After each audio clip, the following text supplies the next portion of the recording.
which I think means it's not true.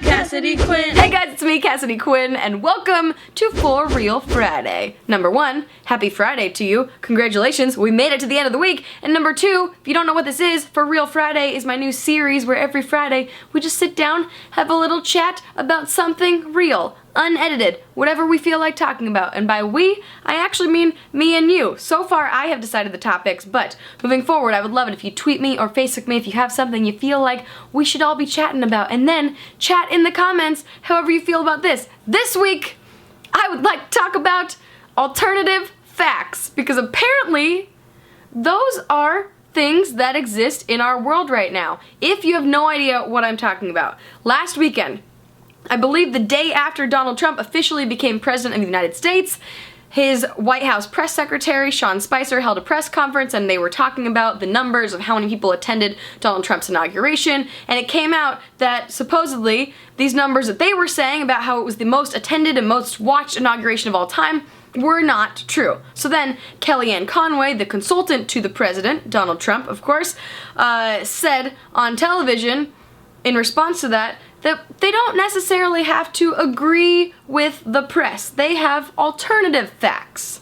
Meaning, I don't know the exact definition of alternative. I should have looked it up before shooting this video. I think means something other than the opposite. If you have alternative rock, it's not rock music, it's alternative, it's different rock. If you have alternative cheese, maybe it's vegan cheese like I'm eating this month, it's different than actual cheese. So an alternative fact is something that differs from the fact, which I think means it's not true, because facts are supposed to be true.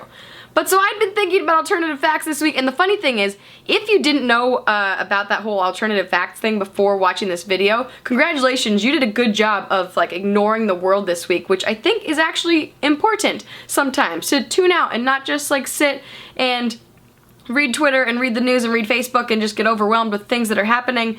Sometimes it's good to tune out. But I even saw that this alternative facts meme, joke, running gag thing made it into sports commentary on KGW, the TV station I report at. Our weatherman mentioned it last night on the news in his weather forecast. So it has made it all over the place, which is pretty crazy when you think about it. It started with a White House press conference, which normally most people do not pay attention to.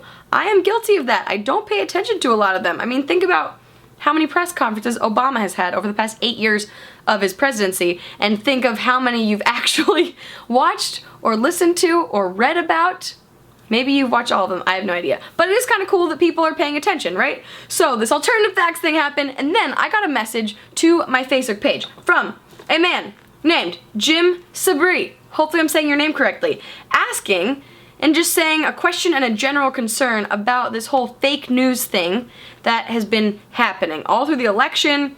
Different sides were saying that fake news was coming out. There are now, besides The Onion, which writes hilarious articles and has for years, they're fake though, there have been more organizations popping up writing fake things and purposely writing fake news to get different political parties, different groups of people riled up about these specific topics. So people are actually creating fake news. It happened all through the election, and now it's continuing because now the White House has their alternative facts that, and even some people at the White House in different positions are disagreeing with each other on what's happening. But now there's the alternative facts, there's the media facts, and then there's Trump in a press conference the other day saying that CNN is fake news and not letting their reporters speak at a press conference. I believe it was CNN.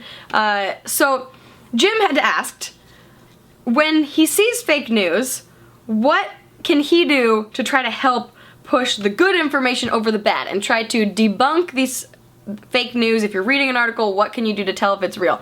I obviously am not the expert on the subject, but what I have been trying to do lately, because I have been on social media for a while. If you haven't watched my video of reacting to my old Facebook photos from over 10 years ago, that was embarrassing. You can watch that. That was from a couple days ago. I'm not the expert, but I've spent a lot of time on the internet, and I know that over the years there have been times where I have been guilty of Luckily, I don't think it's ever actually been a fake news thing that I've shared, but I've been guilty of seeing a long article, clicking on the link because the headline got me to pay attention, reading the first paragraph, and then sharing it. Like, oh, this is something everyone needs to see, I need to share this. And then reading through it and realizing, oh, there was more information to that than I had thought, or even if that wasn't the case, even if it was accurate to what I had shared it as, and I still agreed with whatever I had posted, I've realized lately now, it is now more than ever more important to read through the entire article. So that is the promise I am making, and once it's on the internet, it never disappears. So I'm gonna say, everything that I share on the internet, if it is an article, a news thing, a blog, whatever, I am committing to reading the entire thing, because sometimes the headlines are there even if it's not necessarily fake news. A lot of times the headlines, just like on YouTube videos, are there to grab you, capture you, get your attention, and then if you read more into it, you might learn something more. And so don't just blindly share it without reading it. That whole like Reddit thing, TLDR, too long didn't read, I don't think that should be good. Don't share it if you didn't read it. At least that's what I'm saying to myself. Like the other day, I almost retweeted this, and then I was like, I should look into this. I saw that, I think the day after the inauguration, the Trump administration, on the White House website, I believe, pages were disappearing. The LGBT page disappearing, all these different pages were disappearing and just going to blank URLs and giving error messages.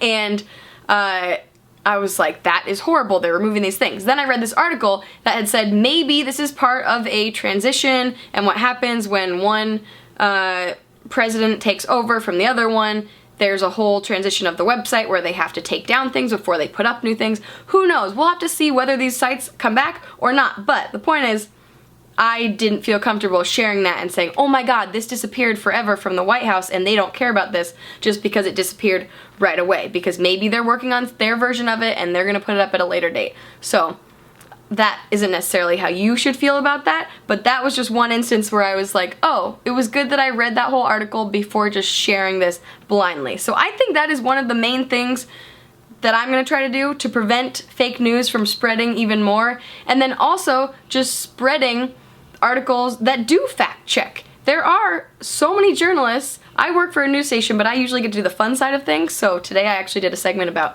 cute animal pictures, which was a great time. I think the hashtag was cute animal tweet off, I think.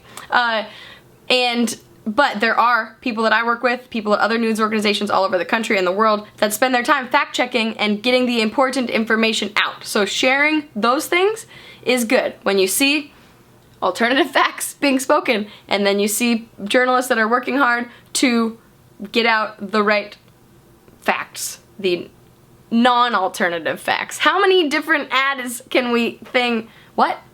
That's not what I was gonna say. How many more things can we add to the word facts before just saying facts? So those are the two things I'm gonna try to do more of. Let me know in the comments below how you feel about fake news, what you think you can do and we can all do to prevent fake news from spreading. We can't prevent it from being created unless you like make friends with the people that are writing these fake news articles or saying alternative facts. But yeah, let me know in the comments below. Also, if you have ideas for future For Real Fridays, let me know in the comments below. And thank you for watching. I should have said that first. Click this thumbs up if I'm going crazy. This is how you know it's unedited.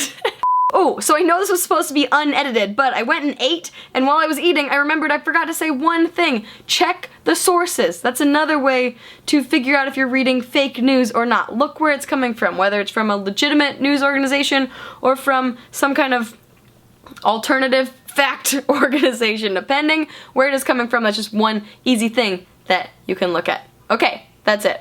Give the video a thumbs up if you feel like it. Subscribe if you feel like it. That thing back there says subscribe. Also, the other day someone was commenting that I should be careful of this cactus. Somehow I have not stabbed myself with the cactus just yet. But on Sunday, I will see you for a weekly vlog in which I go snowshoeing and night skiing. It gets very exciting. Have a wonderful day. And I mean that. That is not an alternative fact. Bye!